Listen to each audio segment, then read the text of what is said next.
Every experience, every circumstance, every person you encounter is but a reflection of your inner state. And it is through the power of your imagination that you shape this world. When I say shut up when you are happy, I'm not speaking of physical islands, but rather of a profound inner stillness. It is the quieting of that incessant voice within you that constantly chatters about your current circumstances, your worries and your doubts. This inner voice, my dear friends, is the very thing that keeps you tethered to your present reality, preventing you from stepping in magnitude future you desire. Consider for a moment, have you ever achieved a goal, experienced a moment of pure joy, only to have that feeling quickly dissipated by thoughts of what's next, or this won't last? This, my friends, is the chatter I'm referring to. It is the noise that drowns out the whispers of your divine imagination. When you learn to shut up in these moments of happiness, you are not merely enjoying a fleeting emotion. You are, in fact, entering a state of consciousness that is in perfect alignment with your desires. This state of being is the very foundation upon which your future experiences will be built. Imagine, if you will, that you have just received wonderful news. Perhaps you've been offered your dream job, or you've just met the love of your life. In that moment of pure elation, your entire being is vibrating at a frequency of joy and fulfillment. This is the precise moment when you must learn to shut up. But what does it mean to shut up in this context? It means to fully inhabit that feeling of joy, to marinate in it, to let it permeate every fiber of your being without allowing therapy or to race ahead to potential problems or doubts. It means to silence the voice that says yes, but, and instead to simply be in that perfect state of happiness. You see, my dear friends, this state of pure, unadulterated happiness is your natural state. It is the state from which all of your desires spring forth. When you can learn to dwell in this state, to shut up and simply be happy, you are aligning yourself with the very source of creation. Now, some of you may be thinking, but Neville, how can I be happy when my current circumstances are less than ideal? And to this I say, your circumstances do not dictate your state of being. It is your state of being that dictates your circumstances. Remember, the world you see around you is nothing more than a shadow, a reflection of your inner state. If you persist in a state of happiness, regardless of your current circumstances, those circumstances must change to reflect your inner reality. This is the law of consciousness, as immutable as the law of gravity. Let me share with you a simple technique to practice this principle. Close your eyes for a moment and imagine a scene that implies the fulfillment of your desire. Perhaps it's a conversation with a friend where you're sharing your joy about your new circumstances. Feel the happiness, the excitement, the gratitude that would accompany this scene. Now, here's the crucial part. As you open your eyes and return to your current reality, maintain that feeling of joy and fulfillment. Do not allow your mind to immediately begin listing all the reasons why this imagined scene cannot be true. This is what it means to shut up when you are happy. You see, my friends, your imagination is the very gateway to the realm of infinite possibilities. When you imagine a scene that implies the fulfillment of your desire, you are not merely daydreaming or fantasizing.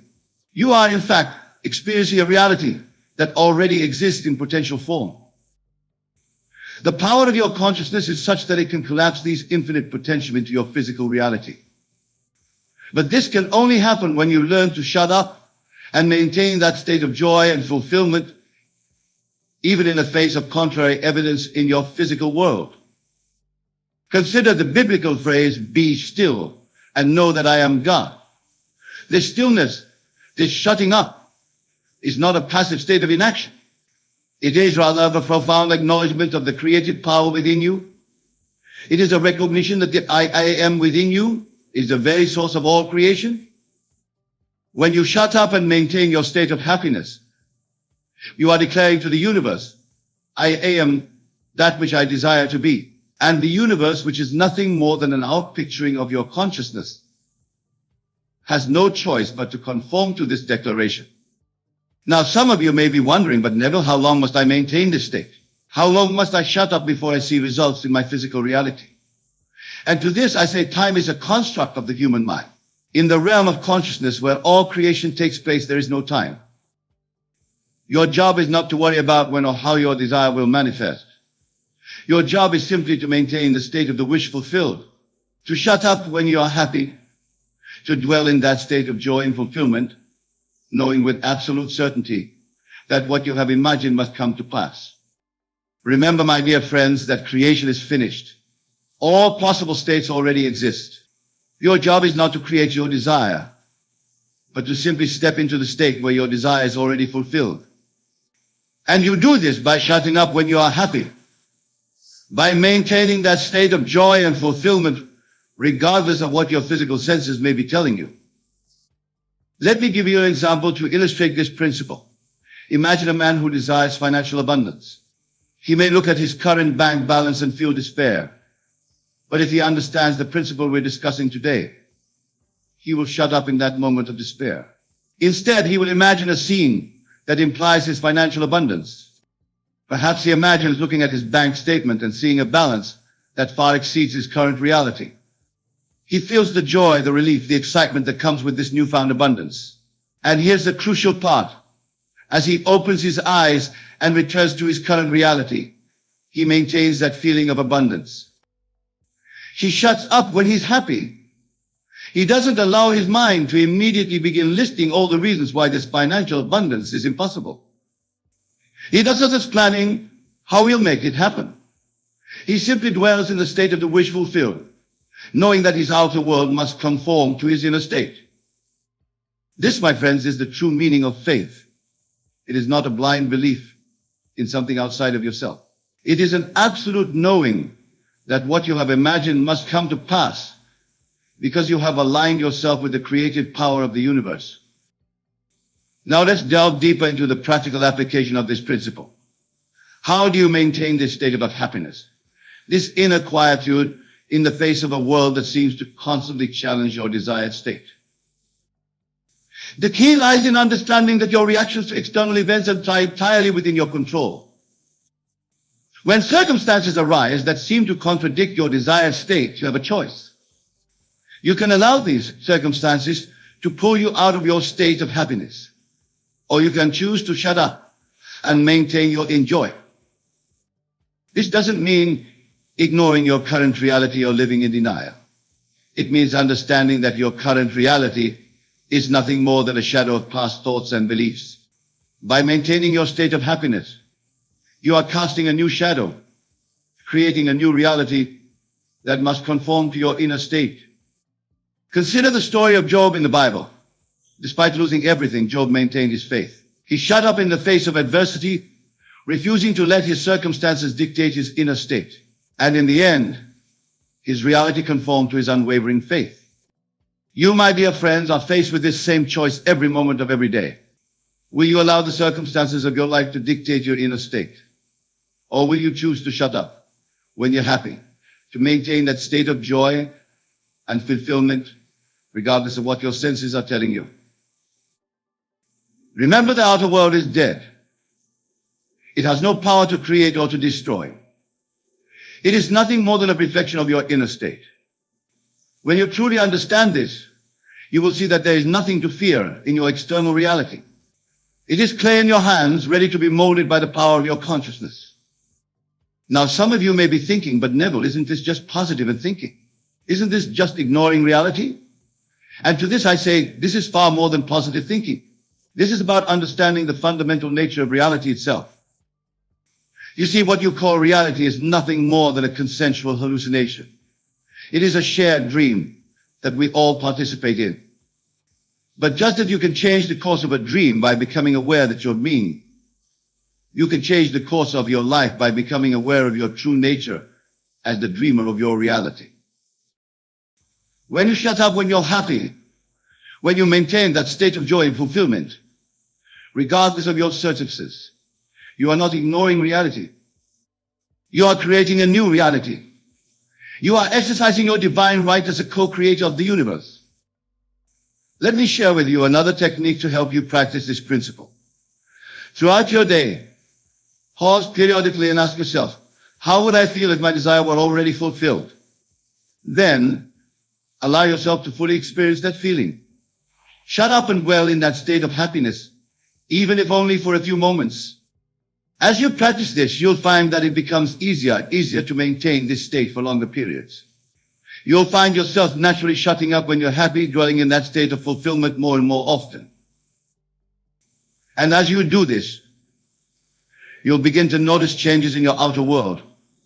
At first, these changes may be small. Perhaps you'll notice more synchronicities in your life, more lucky coincidences. But as you persist in your new state, these changes will become more profound. You see, my friends, the universe has no choice but to conform to your inner state. When you consistently maintain a state of joy and fulfillment, your outer world must rearrange itself to match this inner reality. This is the law of consciousness, and it is absolute. Now, let's address another question that may be arising in your minds.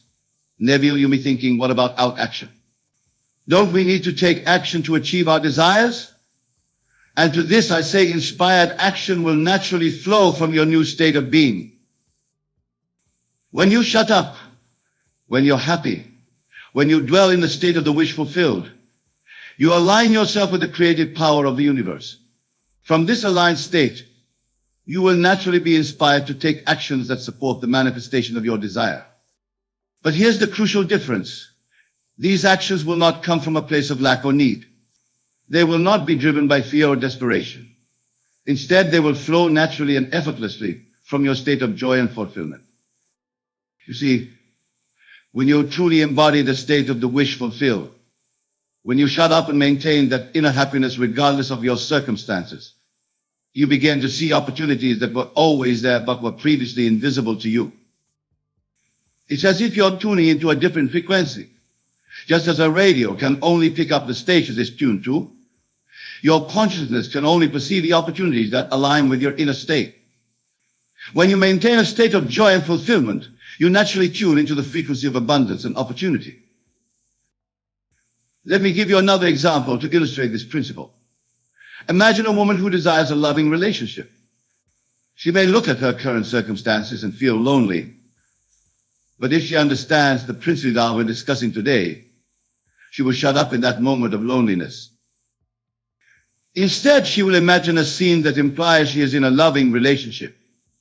Perhaps she imagines introducing her partner to her friends, feeling the joy and contentment of being in a loving partnership.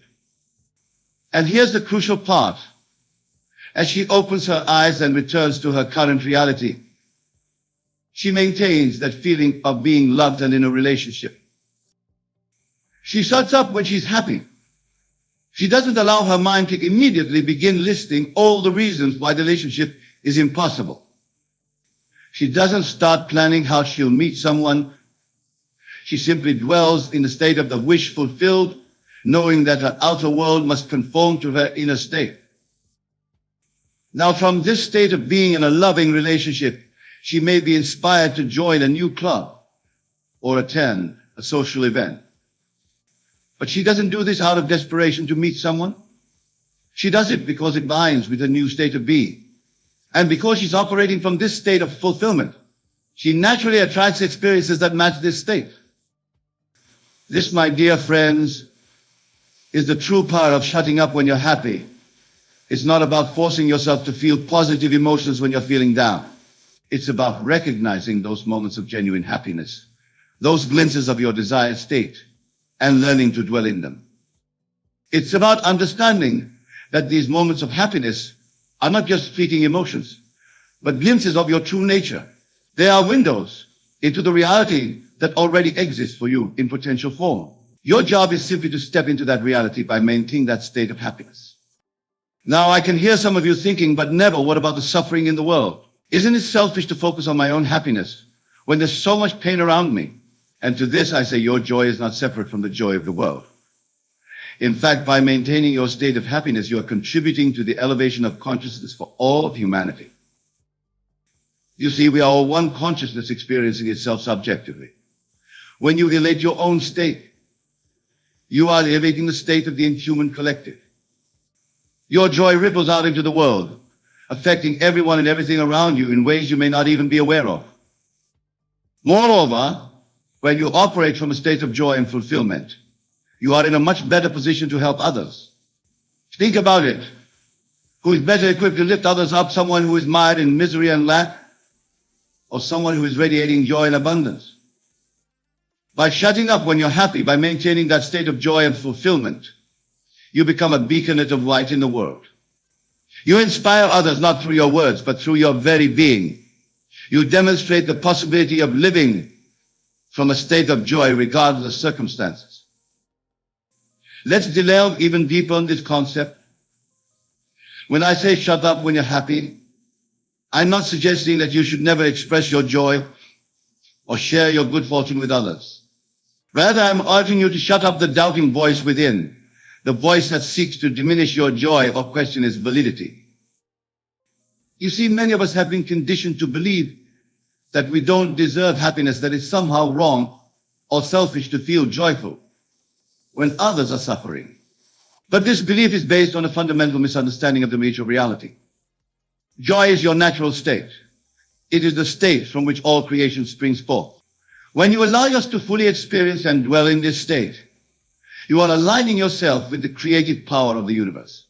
You are fulfilling your divine purpose as a co-creator of reality. Now let's address another aspect of this principle.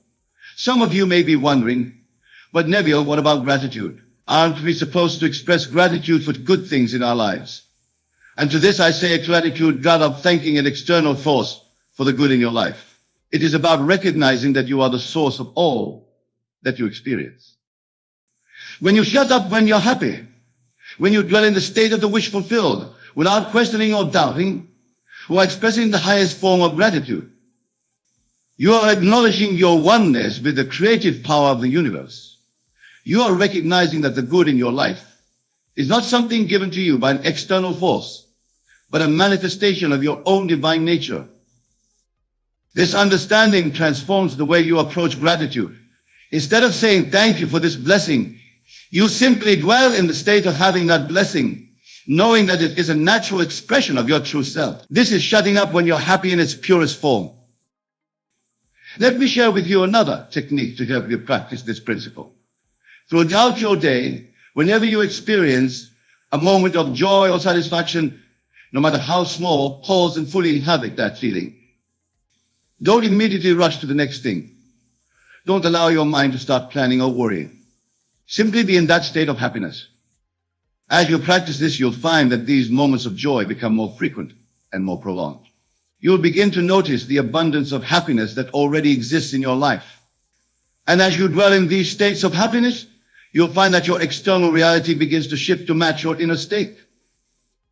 Now, some of you may be thinking, but Neville, what about when bad things happen? How can I shut up and be happy when I'm facing real challenges? And to this I say, remember that what you perceive as bad is a judgment based on your current perspective. Every experience, every circumstance in your life is an opportunity to practice this principle. When faced with a challenging situation, instead of reacting with fear or anger, pause and ask yourself, how do I feel if this situation were already resolved in the best possible way? Then shut up and dwell in that feeling of relief and satisfaction. You see, by doing this, you are not denying the current circumstances. You are simply choosing to align yourself with the solution rather than the problem.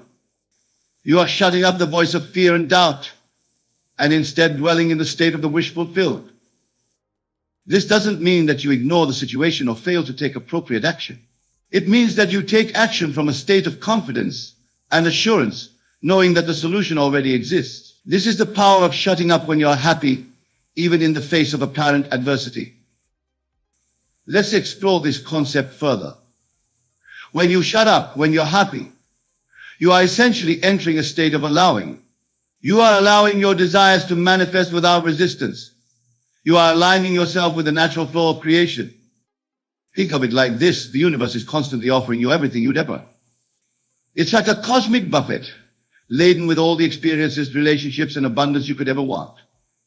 But if you're constantly chattering about what you lack, about your worries and doubts, you're effectively pushing away from this buffet. When you shut up, when you're happy, you're pulling up a chair to this cosmic buffet. You're saying, yes, I'll have that, and that too. You're allowing the abundance of the universe to flow into your life without resistance. Now, some of you may be wondering, but Neville, doesn't this mean we should suppress our negative emotions? Isn't it important to acknowledge and process our feelings? And to this I say, acknowledging your emotions is important, but dwelling in negative states is not necessary for processing them. You see, every emotion is simply feedback. It's information about your current alignment with your desires. When you feel negative emotions, it's an indication that you're focusing on what you don't want rather than what you do want. The solution is not to dwell in these negative states, but to shift your focus back to what you desire. This is where the practice of shutting up when you're happy becomes so powerful.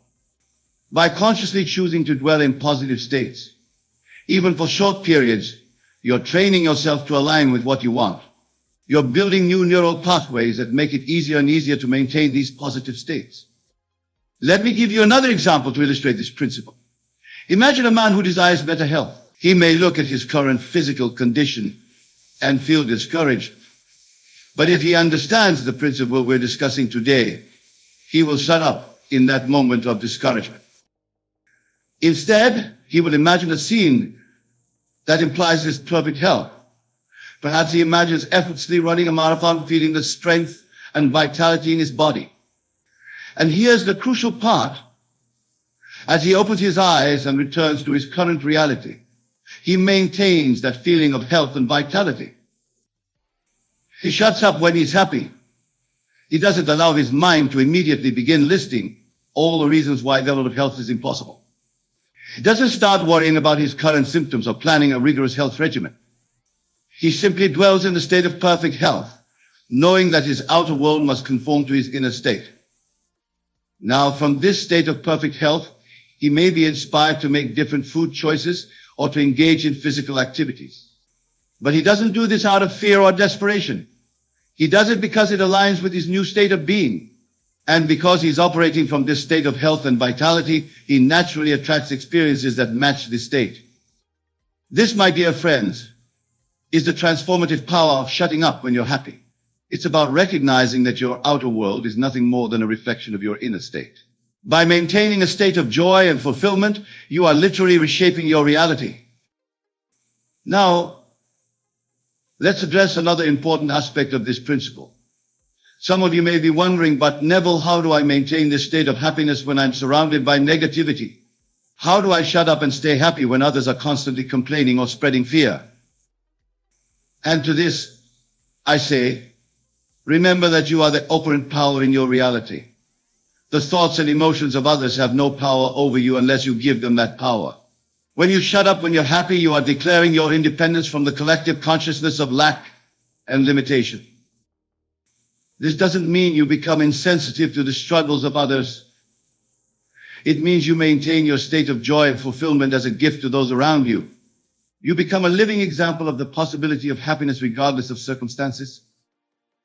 Think of it like this.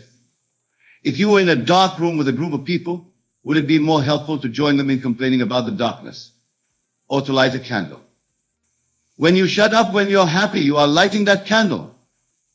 You are illuminating the possibility of joy for everyone around you. Let's delve even deeper into this concept. When you shut up when you're happy, you are essentially entering a state of faith. Not faith in an external power, but faith in the creative power of your own consciousness. You see, faith not about believing in something despite evidence to the contrary. True faith is about knowing that what you desire must come to pass, because you have aligned yourself with the creative power of the universe.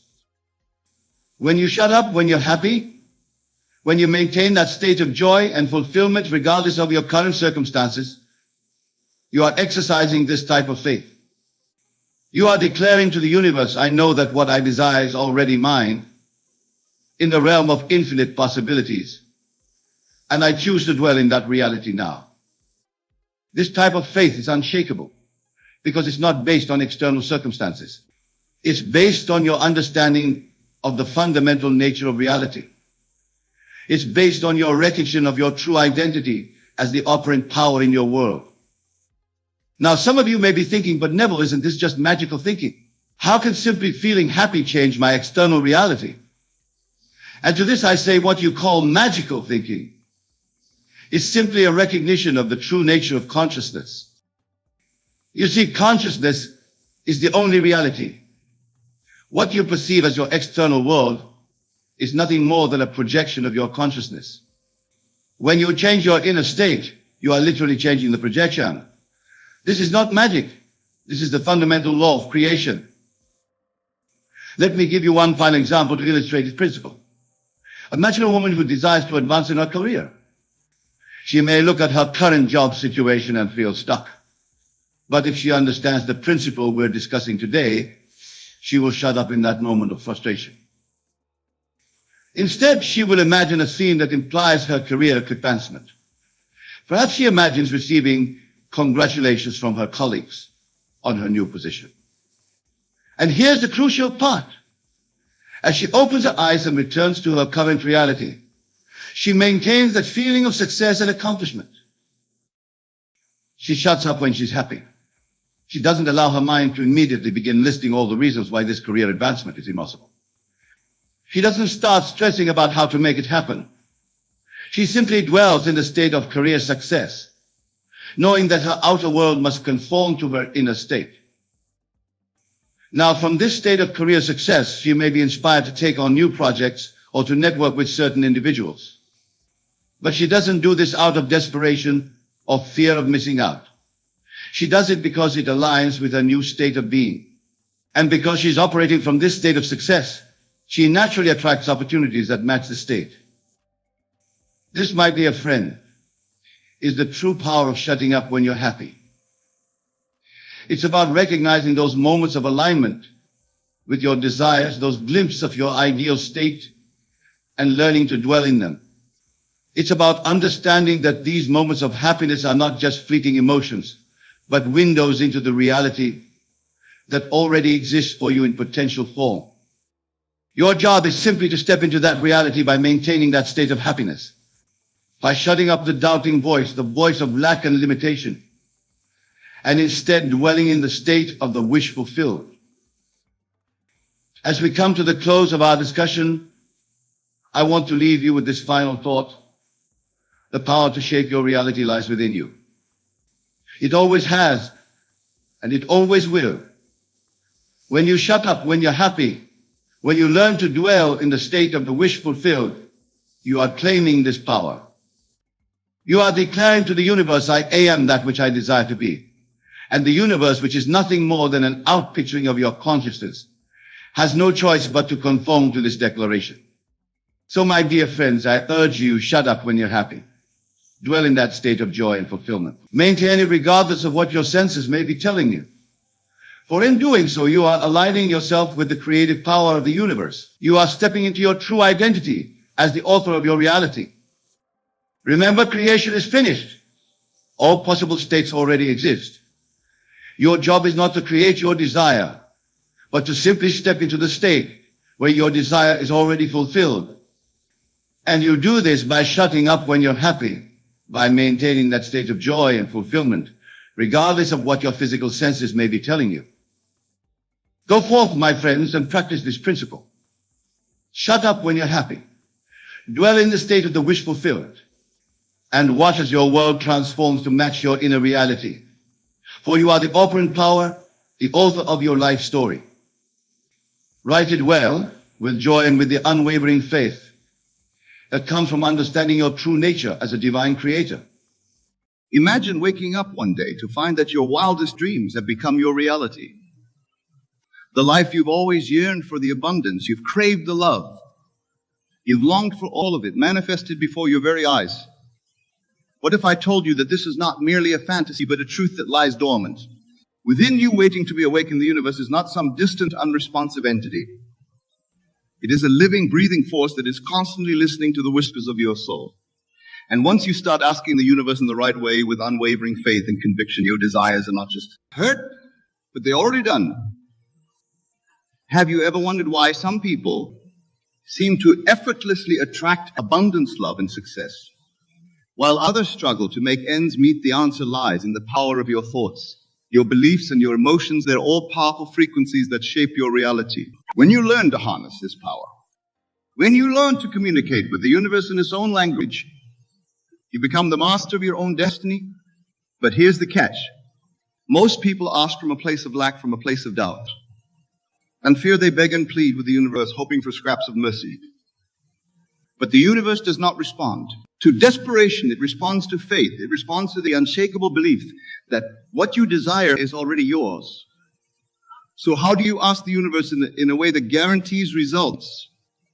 How do you tap into the limitless abundance that is your birthright? The answer lies in the power of your imagination. Law of assumption. And the inevitability of manifest your imagination is the creative force within you. The tool that allows you to shape your reality when you visualize your desires with vivid detail and unwavering faith. You are sending a powerful signal to the universe. You are telling it that what you desire is already done. The law of assumption states that whatever you assume to be true, the universe will make real. When you assume the feeling of your wish fulfilled, when you live in the end result of your desires, you are aligning yourself with the frequency of abundance. You are telling the universe that you are ready to receive, that you are worthy of your dreams. And here's the best part. Once you start asking the universe, like this manifestation becomes inevitable, the universe will conspire to bring your desires to fruition, to align the people, circumstances, and events necessary to make your dreams a reality. All you need to do is trust the process, to let go of doubt and fear, and to maintain unwavering faith in the inevitability of your success. So, my friends, are you ready to have your world turned upside down? Are you ready to experience the limitless abundance that is your birthright? Then join me on this journey of manifestation as we explore the art of asking the universe in a way that guarantees results. Your wildest dreams are about to become your everyday reality. The power of your imagination is the key to unlocking the limitless potential within you. It is the creative force that allows you to shape your reality, to bring your desires into manifestation. When you harness the power of your imagination, you become the architect of your own destiny. But what exactly is imagination? And how does it work? Imagination is the ability to create mental images, to visualize scenarios and possibilities that don't yet exist in the physical world. It is the bridge between the unseen and the seen, the link between the infinite potential of the universe and the tangible reality of your life. When you imagine something with vivid detail and unwavering faith, you're sending a powerful signal to the universe. You are telling it that what you desire is already done, that it is already yours. The universe doesn't distinguish between what is real and what is imagined. It simply responds to the frequency of your thoughts and emotions. So how do you cultivate the power of your imagination? The first step is to get clear on what you truly desire. What does your ideal life look like? What kind of relationships, experiences, and abundance do you want to attract? The more specific and detailed your vision, the more powerful your imagination becomes once you have a clear vision. The next step is to engage your senses. Imagine not just the visual aspects of your desire, but the sounds, smells, tastes, and textures as well. The more fully you engage your senses, the more real your imagination becomes to your subconscious mind. For example, if your desire is to manifest your dream home, imagine yourself walking through front door. Feel the texture of the doorknob in your hand, the sensation, the floor beneath your feet. Smell the aroma of your favorite scent wafting through the air. Hear the laughter and conversation of your loved ones echoing through the rooms. The more vividly you imagine, the more powerfully you align yourself with the frequency of your desire. But the power of imagination goes beyond just visualizing your desires. It also involves assuming the feeling of your wish fulfilled. In other words, it means living as if your desires are already a reality even before they manifest in the physical world. This is where the law of assumption comes into play. The law of assumption states that whatever you assume to be true, the universe will make real. When you assume the feeling of your wish fulfilled, you are aligning yourself with the frequency of abundance, love, and success. You are telling the universe that you are ready to receive, that you are worthy of your dream. So how do you assume the feeling of your wish fulfilled? One powerful technique is to practice gratitude in advance. Instead of waiting for your desires to manifest before you feel grateful, start expressing gratitude. Now for what you know is on its way. Say things like, thank you. Universe, for my dream home, I'm so grateful to wake up every morning in a space that fills me with joy and inspiration. By expressing gratitude in advance, you are aligning yourself with the frequency of abundance and attracting more what you desire. Another technique is to act as if your desires are already a reality. If your desire is to manifest a loving relationship, start treating yourself with the love and respect you desire from a partner. Take yourself on dates, buy yourself flowers, and speak kindly to yourself in the mirror. By embodying the energy of love, you attract more love into your life. The power of imagination is not just a tool for manifestation. It is a way of life. When you live from a place of imagination, you open yourself up to infinite possibilities. You become a magnet for miracle, conduit for the limitless abundance of the universe. The law of assumption is a powerful principle that can transform your life in ways you never thought possible. It states that whatever you assume to be true, the universe will make real. In other words, your assumptions create your reality. Think about that for a moment. Your assumptions, your beliefs, your inner conversations, they all have the power to shape your experience of life. When you assume that you are worthy of love and abundance, the universe responds by bringing more love and abundance into your life. When you assume that you are capable of achieving your dreams, the universe can too make those dreams a reality. But the law assumption goes even deeper, that it's not just about assuming positive things. It's about living in the end, about embodying the feeling of your wish fulfilled when you live in the end. No longer hoping, wishing, or striving for your desire. Instead, you're living as if they're already a reality, as if they have already manifested in your life. This is a subtle but profound shift in consciousness. Most people spend their lives in a state of wanting or feeling like they're lacking. Something they believe that they will be happy when they finally achieve their goals, when they finally manifest their desires. But the truth is that state of wanting only perpetuates more wanting. It keeps you stuck in a cycle of lack and limitation.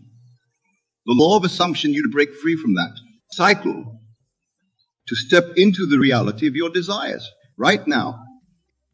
It invites you to assume the feeling of your wish fulfilled, to embody the energy of abundance, love, and success even before it shows up in your physical reality. So how to do that? You live in the end. Even when your current circumstances don't match your desired reality, the key is persistence. It's about maintaining the state of your wish fulfillment, even in the face of doubt, fear, or setbacks. When you first start practicing the law of assumption, it can feel uncomfortable, even delusional. Your mind will try to convince you that it's not real, that you're just fooling yourself.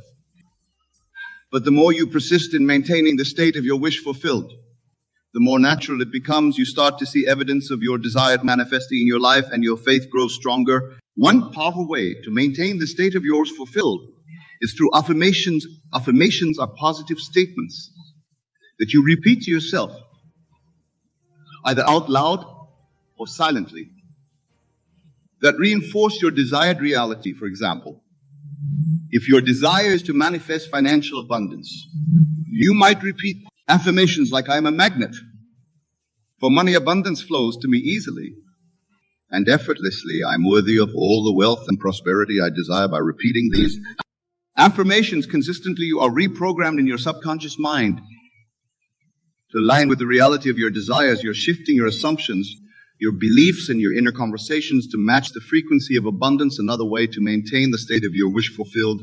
Visualization, as we discussed earlier, visualization is a powerful tool for engaging your imagination and aligning yourself with the frequency of your desires. When you visualize your desired reality with vivid detail and emotion, you are sending a clear signal to the universe that this is what you want to experience.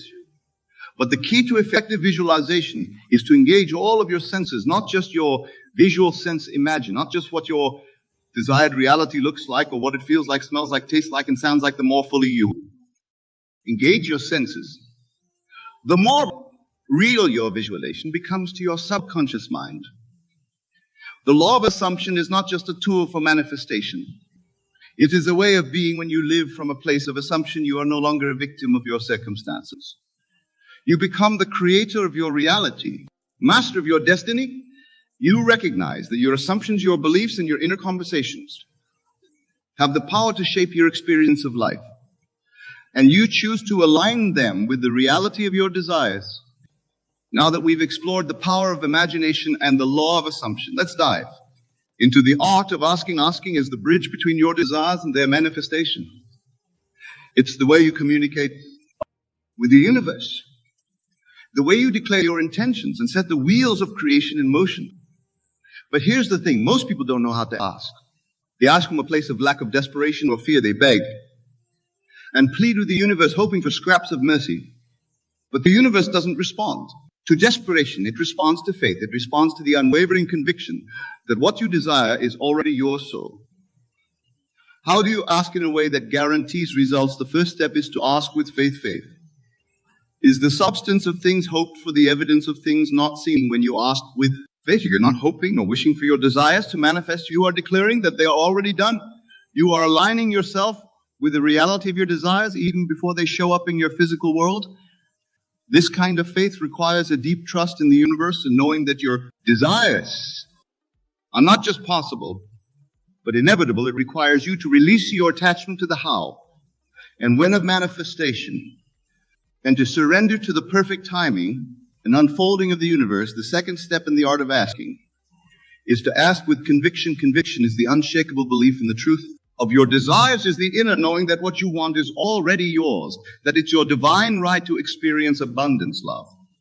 When you ask with conviction, you are not just making a request, you are making a command. You are telling the universe that this is what you expect, that this is what you demand. You are not asking for permission. You are claiming your birthright. But conviction isn't just about the words you speak, it's about the energy behind those words. It's about the feeling of certainty, of unwavering faith that infuses every cell of your being. When you ask with conviction, you're not just speaking your desires. You're becoming the vibrational match for what you want to experience. The third step in the art of asking is to let go of doubt and fear. Doubt and fear are the enemies of manifestation. They are the voices in your head that tell you it's not possible, that you're not worthy, that you'll never have what you want. They are the limiting beliefs that keep you stuck in a cycle of lack and limitation. But here's the thing. Doubt and fear are just thoughts. They're not the truth of who you are. Or you have the power to choose your thoughts, to choose your beliefs, to choose your assumptions. When you let go of doubt and fear, you create space for faith and conviction to take root. One powerful way to let go of doubt and fears through the practice of surrender is the act of releasing your attachment to the outcome, of trusting that the universe has your back. Even when you can't see the way forward, when you surrender, you're not giving up on your desires, giving them to a higher power, to the infinite wisdom of the universe. Surrender requires a deep level of trust, a willingness to let go of control and allow the universe to guide you. It requires you to release your grip on the how and when of manifestation, and to trust that everything is unfolding in perfect divine timing. The final step in the art of asking is to align your thoughts and actions with your desires. Manifestation is not just about asking, it's about becoming coming. It's about aligning every aspect of your being with the reality you want to create. This means thinking thoughts that match your desires, speaking words that affirm your worth, abundance, and taking actions that move you closer to your goals. It means living as if your desires are already a reality, even before they manifest in your physical world. When you align your thoughts and actions with your desires, you become a magnet for miracles. You attract people, circumstances, opportunities that support your vision. You create a life that is a living testament to the power of your faith and conviction. So, my friends, I invite you to master the art of asking. Ask with faith, with conviction, and with unwavering belief in the truth of your desires. Let go of without and feared, and surrender to the perfect timing and unfolding of the universe. Align your thoughts and actions with your desires and become the vibrational match for the reality you want to create. When you do, miracles become commonplace. The universe conspires to bring your desires into manifest. Life becomes a living testament to the power of your asking. Master the art of asking and watch as your wildest dreams become your everyday reality. When you master the art of asking, when you align your thoughts, beliefs, and actions with the reality of your desires, manifestation becomes inevitable. It's not a question of if your desires will manifest, but when the universe is always listening, always responding to the vibration you are offering. And when you offer a vibration of faith, conviction, and unwavering belief, the universe has no choice but to deliver. But how exactly does manifestation work? How does the universe take your desires and turn them into physical reality? The answer lies in the concept of the bridge of incidents. The bridge of incidents is the series of events, people, and circumstances that the universe orchestrates to bring your desires into manifestation. It's the way the universe connects the dots, aligns the pieces of the puzzle, and creates the perfect conditions for your desires to come to fruition. When you ask for something, the universe immediately begins to arrange the bridge of incidents. It starts to move people and circumstances into place to create opportunities and open doors that will lead you to your desired out. It's like a cosm game of dominoes where each piece falls perfectly into place, creating a chain reaction of manifestation. But here's the thing, the bridge of incidents doesn't always look the way you expect it to sometimes. It takes you on a journey that seems unrelated to your desires. Sometimes it brings you challenges and obstacles that you must overcome. Sometimes it requires you to take leaps of faith and trust in the unknown. But every step along the bridge of incidents is necessary. Every challenge, every setback, every unexpected twist and turn is part of the divine plan.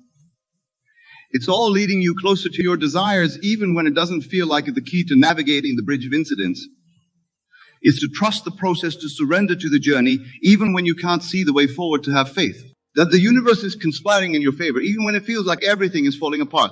Trusting the process means letting go of your attachment to the outcome. It means releasing your grip on the how and when of manifestation and allowing the universe to guide you. It means being open to the unexpected, to the miracles and synchronicities that show up along the way. When you trust the process, you open yourself up to the magic of manifestation. You allow the universe to work its wonders to bring you what you desire in ways that are beyond your wildest dreams. You become a co-creator with the universe, a partner in the dance of manifestation. The trusting the process isn't always easy. It requires a deep level of faith, a willingness to surrender to the unknown. It requires you to let go of your need for control. You need to have everything figured out. It requires you to embrace the mystery, to trust that everything is unfolding in perfect divine timing.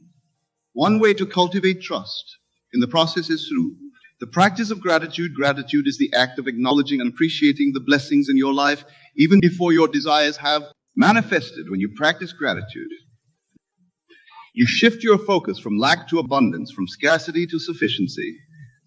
You train your mind to see the good in every situation, to find the silver lining in every cloud. Gratitude is also a powerful way to align yourself with the vibration of your desires. When you feel grateful for what you want even before it is manifested, you are sending a clear signal to the universe that you are ready to receive. You are telling the universe that you trust in its abundance.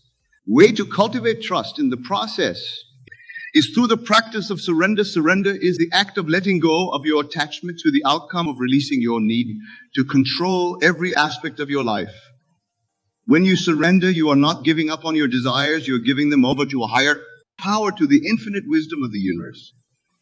Surrender requires a deep level of trust, the willingness to let go and allow the universe to guide you. It means being open to the unexpected, to the twists and turns along the bridge of incidents. It means trusting that everything is happening for your highest good, even when it doesn't make sense in the moment. When you cultivate trust in the process, when you practice gratitude and surrender, manifestation becomes effortless. Your desires flow to you with ease and grace, and your life becomes a living testament to the power of your faith. You become a magnet for miracles, conduit for the abundance of the universe. As we come to the end of this journey, I want to remind you of the incredible power that lies within you, the power to create your reality, to manifest your deepest desires, to live a life beyond your wildest dreams. This power is not some distance unattainable force. It is the very essence of who you are. It is the birthright of every human being on this planet. Throughout this speech, we've explored the key principles manifest and the power of imagination, the law of assumption, the art of asking. We've discovered that the universe is not some separate entity, but a living extension of our own consciousness, that our thoughts, beliefs, and assumptions create our reality, and that by aligning ourselves with the vibration of our desires, we can manifest miracles on demand. But the journey of manifestation is not a one-time event. It is a lifelong practice. It requires a daily commitment to aligning your thoughts, beliefs, and actions with the reality you want to create. It requires a willingness to let go of limiting beliefs, to embrace the unknown, to trust in the perfect timing of the universe. And yet the rewards of this practice are beyond measure when you live from a place of faith and conviction, when you trust in the inevitability of your desires. Your life becomes a living testament to the power of manifestation. You attract people, circumstances, and opportunities that support your vision. You experience a level of joy, abundance, and fulfillment that most people only dream of. So, my friends, I invite you to embrace this practice with every fiber of your being, to wake up each day with a sense of excitement and anticipation, knowing that your desires are on their way to cultivate a deep sense of gratitude for the blessings in your life, even before they have manifested, to surrender to the perfect timing and unfolding of the universe, trusting that everything is happening for your highest good and above. Well, I invite you to remember the truth of who you are. You are not just a physical being confined to the limitations of this earthly realm. You are an infinite, eternal, powerful creator with the ability to shape your reality in any way you choose. You're a divine spark of the universe itself, a unique expression of the infinite intelligence that pervades all things. As you go forth from this moment, carry this truth with you. Let it be your guiding light, your North Star, your unwavering conviction. Know that you are worthy of your desires, that you're capable of manifesting miracles, that you are loved and supported by the universe in every moment. And when challenges arise, when doubts creep in, when the journey seems long and uncertain, remember the words of the great mystic Rumi. What you seek is seeking you. Your desires are not some distant, unattainable fantasy. They are the very essence of your being, the call of your soul. Trust in their inevitability and let them guide you home. So, my friends, go forth with faith, with conviction, with unwavering belief in the power of your dreams. Manifest miracles, create magic, and live a life beyond your wildest imagination. The universe is waiting for you, cheering you on, conspiring in your faith. All you have to do is say yes, yes to your desires. Yes to your dreams, yes to the infinite possibility that lies within you, yes to a life of joy, abundance, and limitless potential. Yes to the magic and miracles of the universe. Now and always, thank you for joining me on this journey of manifestation. May your dreams take flight, may your desires become reality, and may your life be a living testament to the power of your faith. The universe is yours. My friends, claim it, own it, and let it lead you to a life beyond your wildest dreams. My dear friends, imagine yourself seated here in this very moment, fully aware of the immense power that resides within you. Can you feel it? That gentle stirring in your heart, that whisper in your mind telling you that you are more than what you see in the mirror. That, my dear, is the voice of your true self, the God within you, urging you to awaken to your divine nature. Tonight we shall embark on a journey of self-discovery, a journey that will lead you to the realization that the only person truly worthy of your undivided attention is yourself. For in focusing on yourself, you unlock the door to infinite possibilities and step into the realm of your desires made manifest. Let us begin by understanding a fundamental truth. The world you see around you is nothing but a reflection of your inner state. Every person, every circumstance, every triumph, and every setback is but a mirror showing you the contents of your own consciousness. When you waste your time focusing on external matters, on the actions of others, on the opinions of the world, you are merely chasing shadows, my friends. You are looking at the reflection and forgetting the source.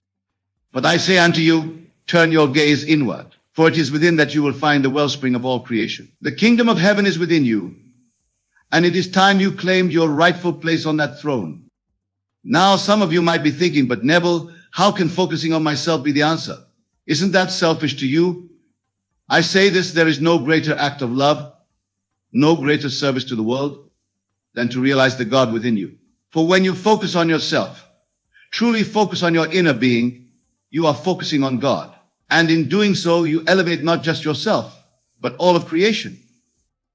Consider for a moment the amount of time you spend each day worrying about things beyond your control. The hours wasted in idle gossip, in comparing yourself to others, in fretting over what might be. Can you see now how this is a misuse of your divine creative power? Every moment spent in such futile pursuits is a moment stolen from your true purpose to imagine and create the life you desire. My friends, the time has come to stop this wasteful behavior. The time has come to redirect your attention to where it truly belongs, to your imagination, to your inner world, to the God within you. For it is only by doing so that you can hope to change your outer world. Let me share with you a profound truth. Your imagination is the very workshop of God. It is the place where all things are conceived before they are born into the physical world. When you focus on yourself, on your inner world, you are essentially focusing on this divine workshop. You are learning to use the tools of creation that have been bestowed upon you. Imagine for a moment that you are a skilled craftsman. Would you waste your time watching others work, criticizing their techniques, or worrying about their output? Of course not. You would focus on your own craft, owning your skills, perfecting your art. This is exactly what I am asking you to do in your life. Your life, my dear friends, is your craft. Your consciousness is your workshop. Your imagination is your most potent tool and the product of your craft. It is nothing less than the reality you experience. So I ask you, why waste your precious time and energy on anything else? Why dilute your focus with trivial matters when you have the power to shape your entire existence? Now, some of you might be wondering, but Neville, how do I begin this journey of self-focus? How do I stop wasting my time? The answer, my friends, is simpler than you might think. It begins with a shift in your awareness, a conscious decision to turn your attention inward.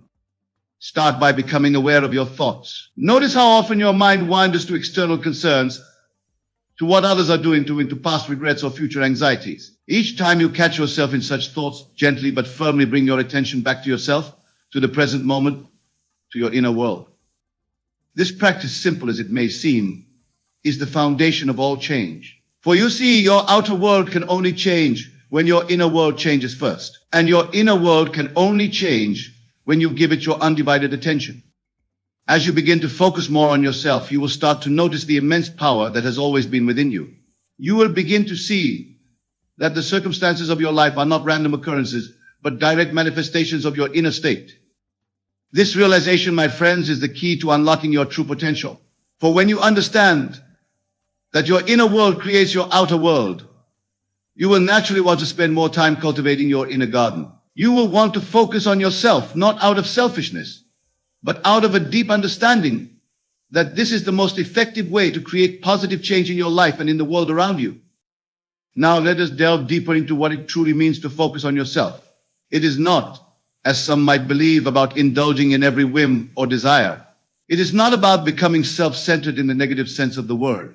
No, focusing on yourself is about becoming intimately acquainted with your true nature, with the God within you. It is about understanding that you are not separate from the creative power of the universe, but an integral part of it. It is about recognizing that the same force that creates worlds and moves planets flows through you, waiting to be directed by your conscious mind. When you truly focus on yourself, you begin to see that your desires are not random or trivial. They are divine impulses, urging you towards the full expression of your true self. Each desire is a seed planted in your consciousness by God, waiting for you to nurture it with your attention and bring it to fruition. So I say to you, stop wasting your time on frivolous pursuits. Stop squandering your divine creative power on worry, doubt, and fear. Instead, turn your focus inward and tend to these seeds of desire within you. Water them with your imagination, nourish them with your faith, and watch as they grow into the beautiful reality you have always dreamed of.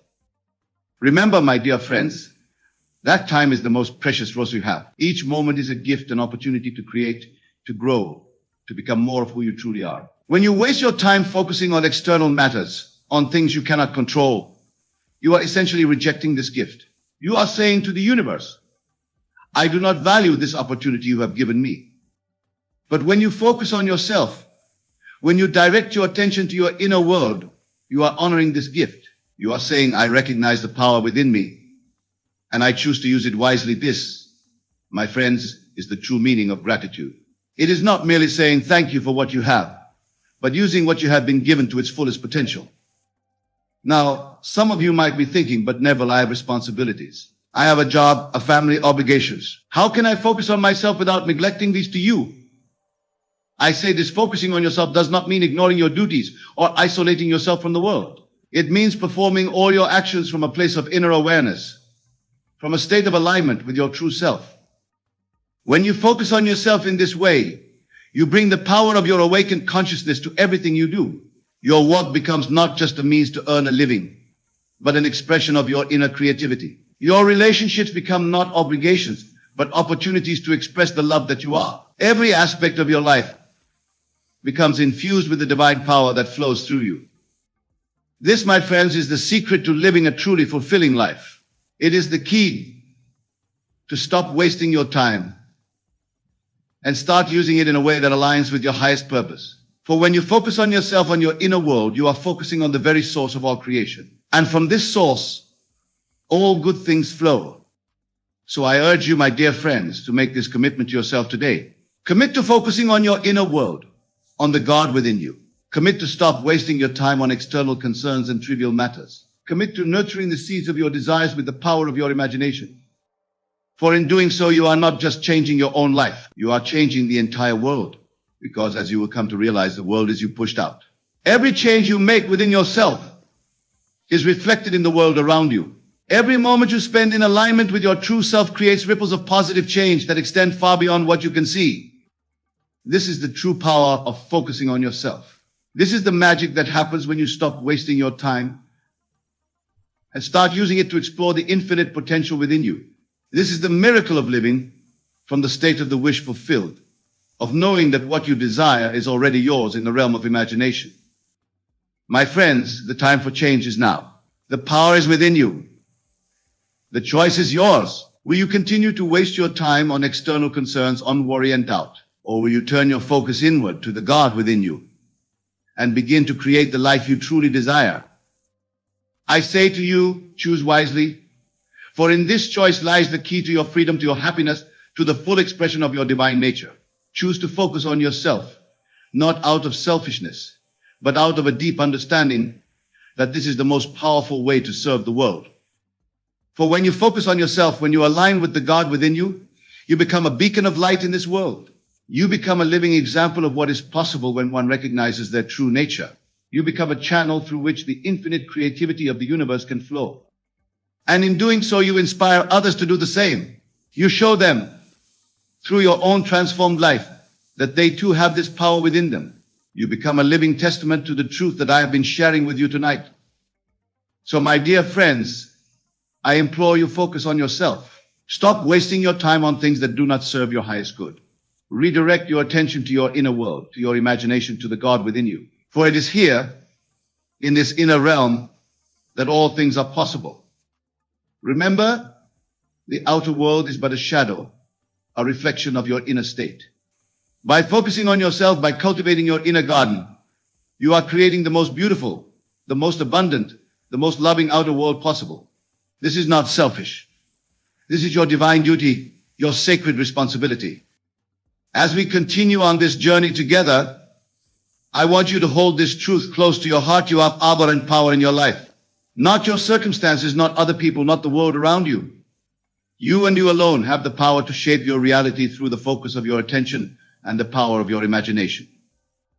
So let us make a solemn vow, here and now, to stop wasting our time on frivolous pursuits. Let us commit to focusing on ourselves, on our inner world, on the God within us. For in doing so, we are not turning away from the world, but embracing it in its entirety. We are not becoming selfish, but becoming the fullest, most radiant expression of our true selves. And as we do this, as we focus on ourselves and stop wasting our time, we will begin to see miracles unfold in our lives. We will witness the power of our imagination made manifest in the world around us. We will experience the joy, the abundance, the love that is our birthright. For you see, my friends, when you focus on yourself in this way, you are focusing on God. And when you align yourself with God, with the creative power of the universe, there is nothing that is impossible for you. All things become possible. All dreams become achievable. All desires become attainable. So I say to you once again, focus on yourself. Stop wasting your time. Redirect your attention to your inner world, to your imagination, to the God within you. For it is here, in this sacred inner space, that your true power lies. It is here that you will find the key to creating the life you desire and deserve. As we delve deeper into this practice of self-focus, I want you to understand that this is not a one-time event, but a continuous journey. It is a moment-by-moment choice to direct your attention inward, to align with your true self, to live from the state of your wish fulfilled. Each time you catch yourself wasting time on external concerns, gently but firmly bring your focus back to yourself. Each time you find yourself worrying about the future or regretting the past, bring your attention back to the present moment, to the God within you. This practice, my friends, is the essence of what I call living in the end. It is about assuming the feeling of your wish fulfilled, here and now, regardless of external circumstances. It is about focusing so intently on your desired state that it becomes your present reality in your imagination. And remember, what is imagined with feeling and conviction must inevitably manifest in your outer world. This is the law of your being. This is the power that you possess. So I ask you, why waste your time on anything less than this divine practice? Why dilute your focus with trivial concerns when you have the power to create worlds within you? As you continue to focus on yourself, as you stop wasting your time on external matters, you will begin to experience a profound shift in your consciousness. You will start to see the world not as something separate from you, but as an extension of your own being. You will begin to understand that every person you encounter, every situation you face is a reflection of your own consciousness. And with this understanding comes great power and great responsibility. For when you know that the world is you pushed out, you naturally want to cultivate the most beautiful, the most loving, the most abundant inner state possible. You want to focus on yourself not out of selfishness, but out of a deep desire to contribute to the well-being of all. This, my dear friends, is the true meaning of self-love. It is not about ego or vanity. It is about recognizing your divine nature and allowing it to shine forth in all its glory. It is about focusing on yourself as an act of love for all of creation. As you practice this self-focus, as you stop wasting your time on external concerns, you will begin to notice subtle changes in your life. Synchronicities will increase. Opportunities will appear as if by magic. People will be drawn to your radiant energy. But remember, these outer changes are merely reflections of the inner change that has taken place within you. They are the natural result of your shifted focus, of your alignment with your true self. So do not become attached to these outer manifestations. Do not waste your time seeking validation from the external world. Instead, continue to focus on yourself, on your inner state, on the feeling of your wish fulfilled. For it is this inner state, this feeling, that is the true creator of your reality. The outer world, in all its magnificence, is merely catching up to what you have already created within. Now, some of you might be wondering, but Neville, what about my current circumstances? What if my reality doesn't match my desires? How can I focus on myself when the world seems to be against me? To you, I say this: your circumstances, no matter how challenging they may seem, are not your reality. They are merely shadows, reflections of past thoughts and beliefs. Your true reality is what exists in your imagination, in your consciousness. So I urge you, do not waste your time and energy fighting against your current circumstances. Do not rail against what is. Instead, focus on yourself, on your inner world, on the state you wish to embody. For when you do this, when you assume the feeling of your wish fulfilled despite all outer evidence to the contrary, you set in motion a series of events that must inevitably lead to the manifestation of your desire. This, my friends, is the true test of your faith. It is easy to believe when all is going well, but can you maintain your focus on your desired state even when the world seems to contradict it? Can you persist in the assumption that you are who you want to be, that you have what you desire, even when your senses deny it? If you can do this, if you can focus on yourself and your desired state with unwavering faith, then truly all things are possible for you. For you have aligned yourself with the creative power of the universe. You have become one with God. And in this state of oneness, of alignment with your true self, time takes on a different meaning. You no longer waste time worrying about the future or regretting the past. You no longer squander your energy on trivial pursuits or external validations. Instead, you live fully in the present moment, aware that this moment contains within it all possibilities. You focus on yourself, on your inner state, knowing that this is the point of power from which all creation springs. My dear friends, can you see now the immense power that lies within you? Can you grasp the profound implications of this practice of self-focus? Can you understand why I implore you to stop wasting your time on anything less than this divine work? For when you focus on yourself in this way, when you align with the God within you, you are not just changing your own life, you are changing the entire world. You are fulfilling your divine purpose. You are becoming who you were always meant to be. So I say to you once again, focus on yourself. Stop wasting your time. Direct your attention to your inner world, to your imagination, to the God within you. For it is here, in this sacred inner space that miracles are born. As we near the end of our time together, I want to leave you with a powerful exercise, a practical way to implement this practice of self-focus in your daily life. Each night, as you lay in your bed just before you drift off to sleep, I want you to focus your attention inward. Close your eyes and imagine yourself as the person you want to be. See yourself living the life you desire. Feel the joy, the satisfaction, the fulfillment of your wish realized. Do not simply visualize these things as distant possibilities. Experience them as present facts. Feel the naturalness of being in this desired state. Let every cell of your body vibrate with the conviction that this is who you are now. As you fall asleep in this state, you are impressing these images, these feelings upon your subconscious mind. You are planting seeds in the fertile soil of your consciousness, seeds that must inevitably grow into the reality of your waking life. And when you wake in the morning, before you engage with the outer world, take a few moments to recall this state. Feel once again the naturalness of being the person you want to be, of living the life you desire. Carry this feeling with you throughout your day. This, my friends, is how you focus on yourself. This is how you stop wasting your time on external concerns and trivial matters. This is how you align with the God within you and become the conscious creator of your life.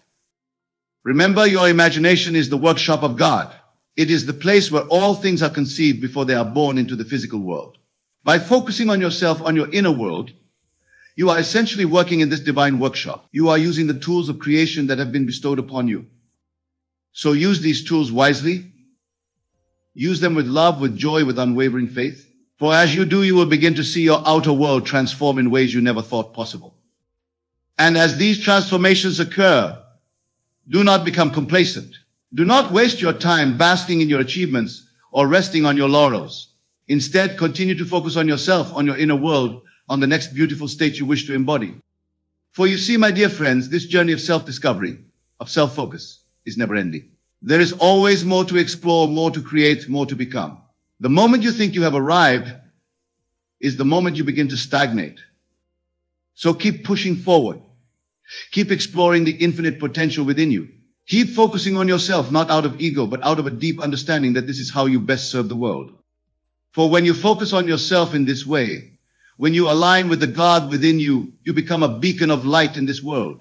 You become a living example of what is possible when one recognizes their true nature. You become a channel through which the infinite creativity of the universe can flow. And in doing so, you inspire others to do the same. You show them through your own transformed life that they too have this power within them. You become a living testament to the truth that I have been sharing with you tonight. So, my dear friends, as we conclude our time together, I implore you once more, focus on yourself.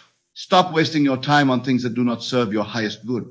Redirect your attention to your inner world, to your imagination, to the God within you. For it is here, in this inner realm, that all things are possible. It is here that you will find the peace, the joy, the fulfillment that you seek. It is here that you will discover your true power and your divine purpose. Remember, the outer world is but a shadow, a reflection of your inner state. By focusing on yourself, by cultivating your inner garden, you are creating the most beautiful, the most abundant, the most loving outer world possible. This is not selfish. This is your divine duty, your sacred responsibility. This is how you contribute to the well-being of all. This is how you change the world. So go forth, my dear friends, with this newfound understanding. Go forth and focus on yourself with unwavering dedication. Go forth and stop wasting your time on trivial pursuits and external concerns. For as you do, you will begin to experience the miracle of your own divine nature. You will begin to see the power of your imagination made manifest in the world around you. You will begin to live the life you have always dreamed of, not as a distant possibility, but as your present reality. And in this realization, in this living from the state of the wish fulfilled, you will find a joy, a peace, a fulfillment beyond anything you have ever known. For you will have discovered the ultimate truth that you are one with God, that you are the creator of your reality, that all power is within you. So focus on yourself, my dear friends. Stop wasting your time. Embrace your divine nature. Live from the state of the wish fulfilled. For in doing so, you are not just changing your life. You are changing the entire world. You are fulfilling your divine purpose. You are becoming who you were always meant to be. And in this becoming, in this alignment with your true self, you will find that time is no longer something to be wasted or saved. It becomes a joyous unfolding of your divine potential, a continuous celebration of your oneness with God. So go now with my blessings and with the full knowledge of the power that resides within you. Go and focus on yourself. Go and create the life you desire. Go and be the miracle you were always meant to be. For you are God's greatest creation. And in focusing on yourself, you are focusing on God. And in this divine focus, all things are possible. All dreams are achievable. All desires are attainable. Remember this truth. Live this truth. Be this truth. For in doing so, you are fulfilling your highest purpose and contributing to the evolution of all consciousness. Thank you, my dear friends, for your attention, for your willingness to embark on this journey of self-discovery with me.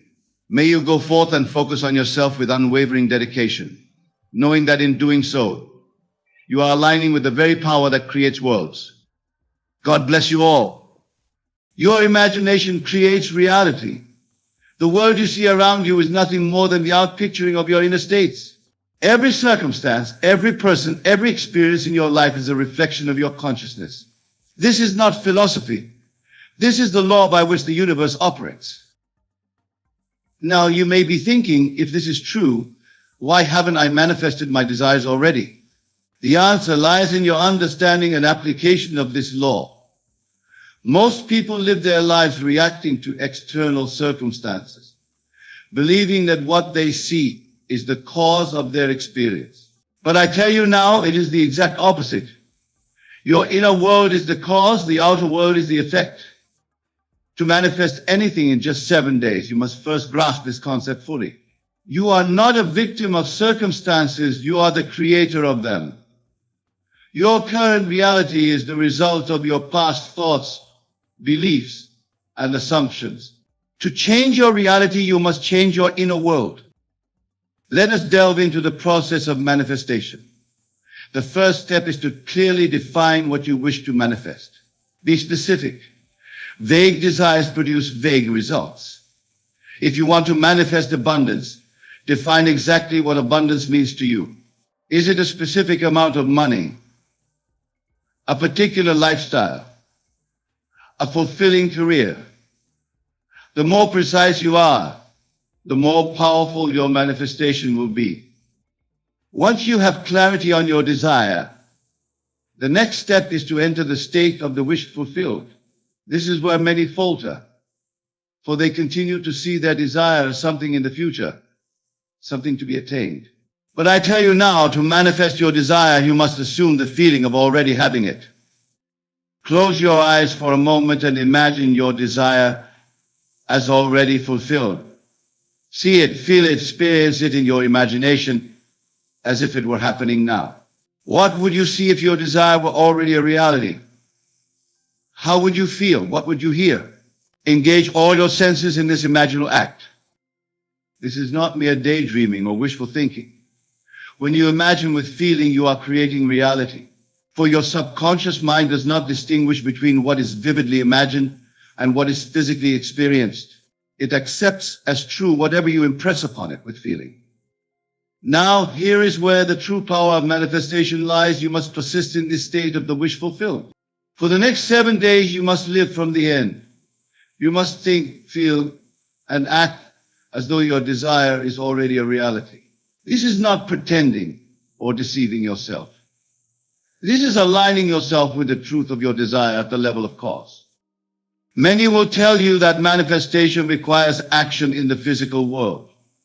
And while inspired action can certainly play a part, it is not the source of manifestation. The source is your state of consciousness. When you truly live in the state of the wish fulfilled, the right actions will naturally. You will find yourself inspired to take steps that align with your desire without forcing or struggling. Let me give you an example. Suppose you wish to manifest a new job.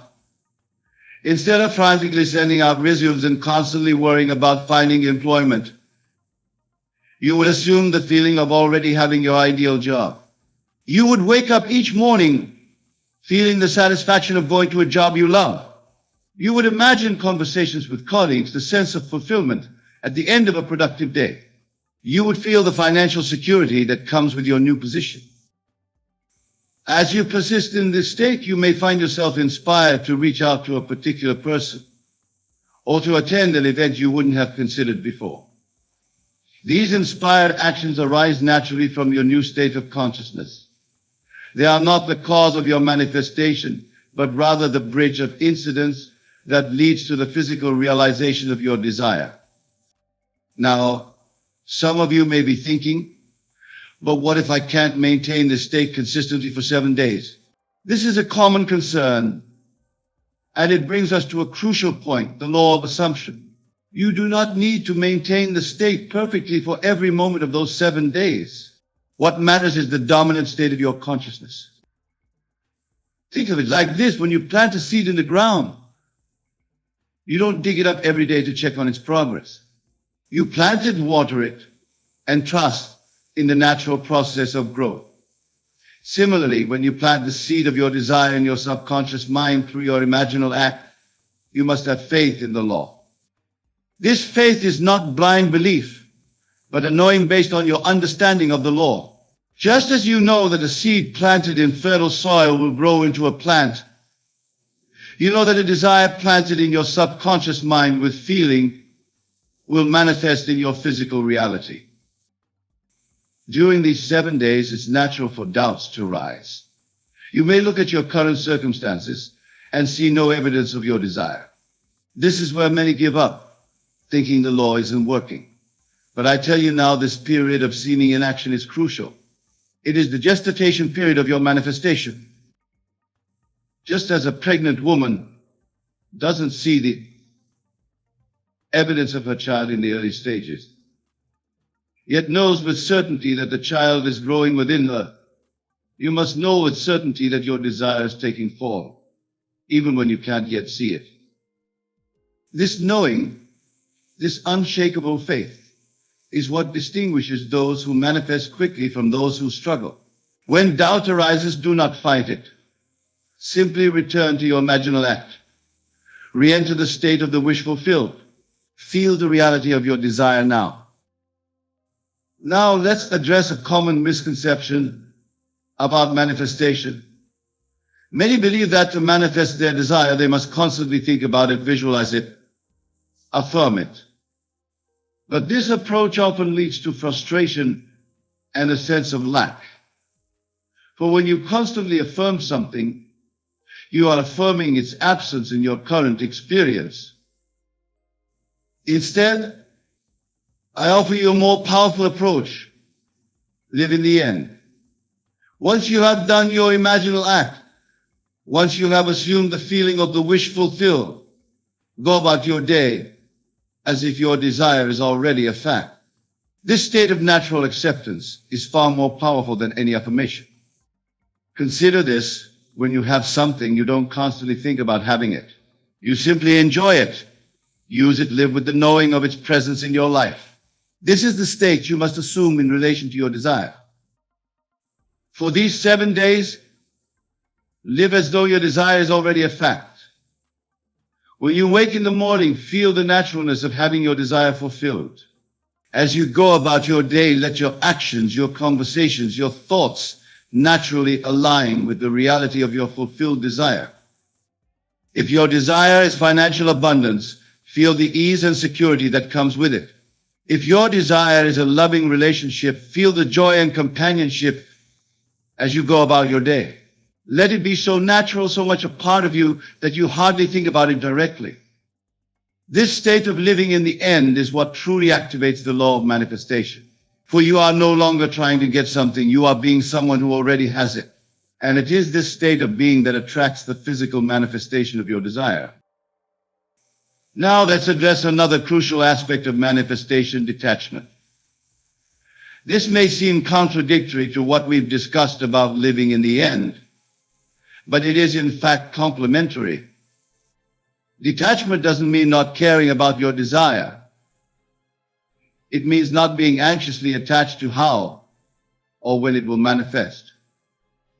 When you are anxiously attached to the outcome, you are actually affirming the lack of your desire. You are saying, I want this because I don't have it. This state of consciousness keeps your desire at arm's length, always in the future, never in the now. True detachment comes from the deep knowing that your desire is already yours in consciousness, and therefore must manifest in your physical reality. It is a state of calm expectancy of knowing the law is at work, even when you can't see the evidence yet. I think of it like this. When you order something online, you don't anxiously wonder if it will arrive. You know it's on its way. You go about your life knowing that at the right time, your package will be delivered. This is the kind of detachment you must cultivate in relation to your desire. For these 7 days, know that the seed of your desire has been planted. Know that the law is at work. Go about your life from the state of wish fulfilled, but release the anxious need to see immediate results. Now, let's discuss the role of action in manifestation. Many teachings emphasize the need for massive action to achieve your goals. And while action certainly has its place, in the realm of manifestation, inspired action is far more powerful than forced action. When you truly live in a state of the wish fulfilled, you will find yourself naturally inspired to take actions that align with your desire. These actions will not feel like effort or struggle. They will feel natural, even inevitable. For example, if you are manifesting a new career, you might find yourself suddenly interested in a particular field of study. You might feel compelled to reach out to someone in your network.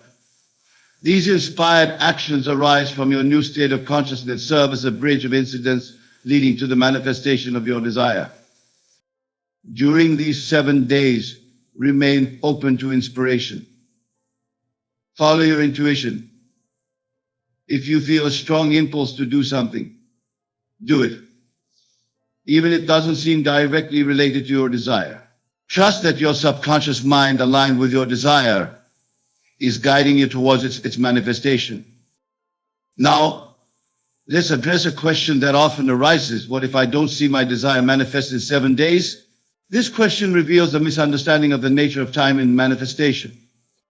Time, as we experience it in the physical world, is a construct of consciousness. In the realm of imagination where all creation takes place, there is no time. Your desire is fulfilled the moment you assume the feeling of its reality with conviction. The 7 days we speak of are not a guarantee of physical manifestation, but rather a framework for focused application of the law. In these 7 days, you are imprinting the reality of your desire so deeply in your subconscious mind that its physical manifestation becomes inevitable. Some desires may manifest in the physical world within those 7 days. Others may take longer. But know this, the moment you truly assume the state of wish fulfilled, your desire is as good as manifested. The outer world must conform to your inner state. It has no choice. Your task during these 7 days is not to make your desire manifest, but to so fully accept its reality in your consciousness that you no longer feel the need for its physical confirmation. This is the state of true faith, of knowing. Now let us discuss the concept of revision, a powerful tool in manifestation. Revision is the art of reimagining past events in a way that aligns with your desired reality. This is not mere wishful thinking or denial of what has happened. It is a conscious act of reshaping your memory to serve your desired state. For example, if you are manifesting financial abundance, but you have memories of financial struggle, you would revise those memories. You might reimagine past financial difficulties as valuable lessons that led you to your current state of abundance. Or you might revise them entirely, imagining instead a history of financial ease and prosperity.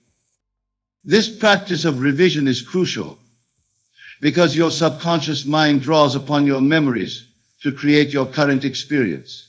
By revising your memories, you are literally rewriting the script of your life. During these 7 days, practice revision before you sleep each night. Review the events of your day, reimagining them in a way that aligns with your desire. If you encountered any situations that seem to contradict your desired reality, revise them.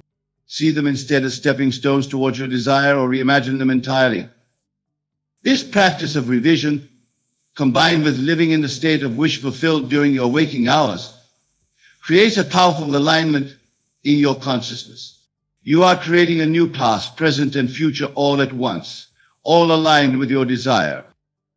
Now, let's address another important aspect of manifestation, the concept of everyone is you pushed out. This principle states that everyone in your world is a reflection of your consciousness. The way people treat you, the opportunities that come your way, even the seemingly random events in your life, all are reflections of your state of being. This understanding brings with it a great responsibility. It means that if you want to change how others treat you, you must first change your concept of yourself and of them. As you assume the state of your wish fulfilled, you will naturally see others differently, and they will respond differently to you. During these 7 days, be aware of how you perceive others. Are your perceptions aligned with your desired reality? If not, consciously choose the others in a way that supports your desire. If you're manifesting a loving relationship, see others as loving and supportive. If you're manifesting career success, see others as helpful and encouraging. Remember, you are not manipulating others. You are simply aligning your perception with your desired reality, and others will naturally conform to this new perception. Now let's discuss the role of gratitude in manifestation. Gratitude is not just a polite sentiment, it is a powerful creative force.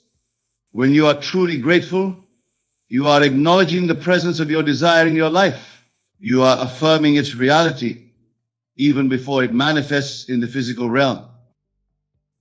During these 7 days, cultivate a deep sense of gratitude. Be thankful not just for what you can see and touch, but for the unseen blessings that are even now unfolding in your life. Give thanks for the wisdom that guides you, the love that surrounds you, and the power that resides within you. Gratitude puts you in a state of receptivity. It opens you to receive even greater blessings. It aligns you with the abundance of the universe. Practice gratitude not from a place of lack, hoping to receive, but from a place of fullness, knowing you already have. Now let's address a common pitfall in manifestation, the temptation to share your desire or your process with others. While it's natural to want to share your excitement, doing so often dilutes the power of your manifestation. When you share your desire with others, you open yourself to their doubts, their skepticism, their limited beliefs. Even well-meaning friends and family might inadvertently introduce doubt into your consciousness. Moreover, talking about your desire as something you want to happen keeps it in the future, rather than accepting it as a present fact. During these 7 days, keep your desire and your practice to yourself. Let your changed state be the only evidence of your inner work. When your desire manifests in the physical world, others will see the proof of the law in action. Now let's discuss the importance of self-concept in manifestation. Your self-concept is the sum total of your beliefs about yourself. It is the foundation upon which all your experiences are built. If you want to manifest a new reality, you must first become the person who would naturally have that reality.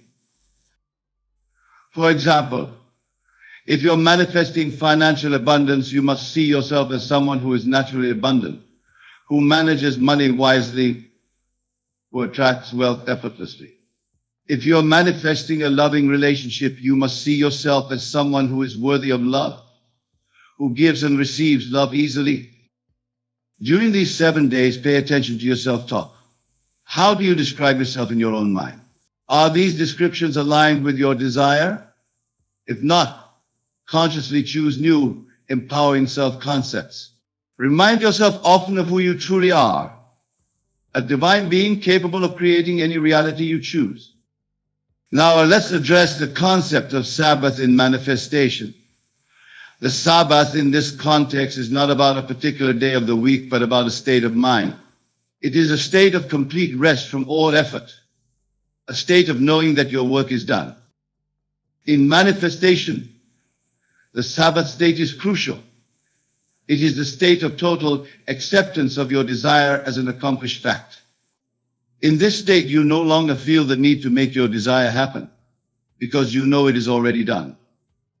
During these 7 days, practice entering the Sabbath state. After you've done your imaginal act, after you've assumed the feeling of wish fulfilled, consciously enter a state of rest. Release all anxiety, all need to make it happen. Know that the law is at work, and your only task now is to remain in the state of wish fulfilled. Now, let's discuss the role of persistence in manifestation. Persistence doesn't mean constantly thinking about your desire or repeatedly doing your imaginal act. It means persisting in the state of wish fulfilled, even when outer circumstances seem to contradict it. During these 7 days, you may encounter situations that seem to negate your desired reality. This is where your persistence is tested. Will you revert to your old state, or will you persist in your new, empowered state? Remember, circumstances are effects, not causes. They are reflections of past states of consciousness. By persisting in your new state, you ensure that new, aligned circumstances must follow. Now let's address the concept of dimensional shifting in manifestation. This is the idea that for every possible reality, there is a version of you already experiencing it. Your task in manifestation is not to create something new, but to shift your consciousness to align with the version of you that is already experiencing your desire. During these 7 days, practice thinking from the perspective of the you who already has your desire. How would that version of you think? How would they feel? What decisions would they make? Align yourself with this version of you, and you will naturally shift into the reality where your desire is fulfilled. Now let's discuss the importance of feeling in manifestation. Feeling is the secret. It's not enough to intellectually know that your desire is possible or even to visualize it clearly. You must feel the reality of it. During these 7 days, focus on cultivating the feeling of your desire fulfilled. If you're manifesting wealth, feel the sense of security, freedom, and abundance. If you're manifesting love, feel the warmth, joy, and connection. Let these feelings permeate your entire being, for it is the feeling that gives life to your imaginal acts and attracts your desire into physical reality. Now let us address the concept of the law of assumption in manifestation. This law states that if you assume a state and persist in it, it must become your reality. This is not wishful thinking or mere positive affirmation. It is a fundamental law of consciousness. During these 7 days, consciously assume the state of your desire fulfilled. Live from that state. Think, feel, and act as though your desire is already a fact. This assumption, persisted in, will harden into fact.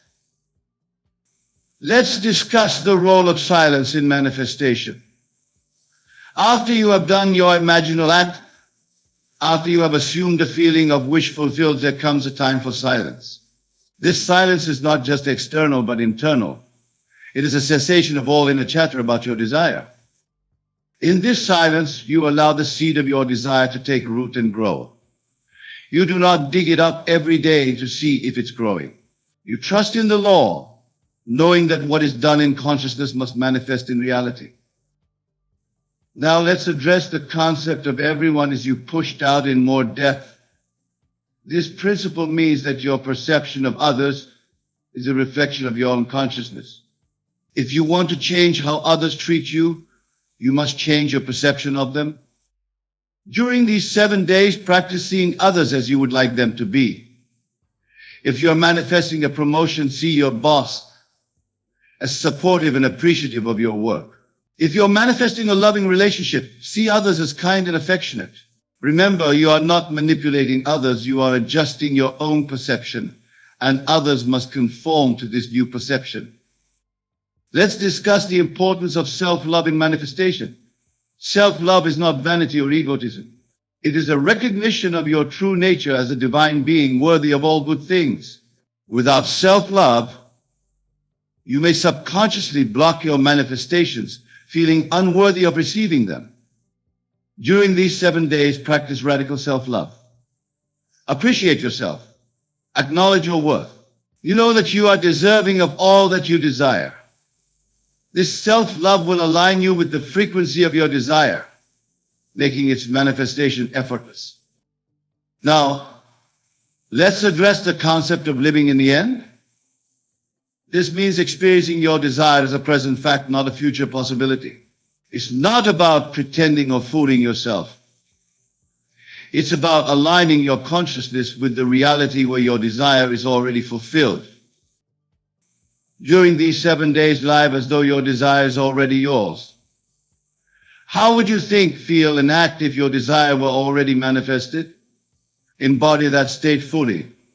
This is not a technique to get what you want. It is the natural assumption of what is already yours in consciousness. Let's discuss the role of detachment in manifestation.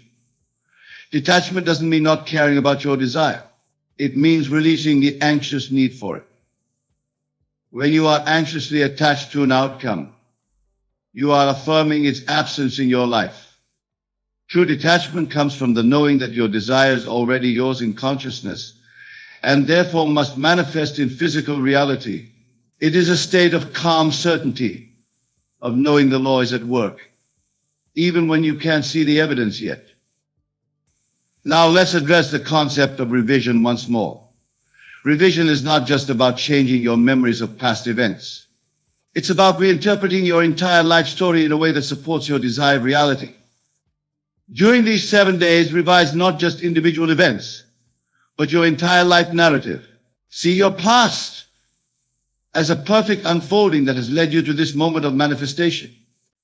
Reinterpret challenges as valuable lessons, setbacks as setups for comebacks. Create a past that naturally leads to your desired present and future. Let's discuss the importance of gratitude in manifestation once again. Gratitude is not just a feeling, it is a state of being. When you are truly grateful, you are in perfect alignment with your desire. During these 7 days, cultivate a deep sense of gratitude, not just for what you have, but for what is coming. Be thankful for your desire as if it's already manifested. This gratitude aligns you with the abundance of the universe and accelerates your manifestation. Now, let's address the concept of the Sabbath state in more depth.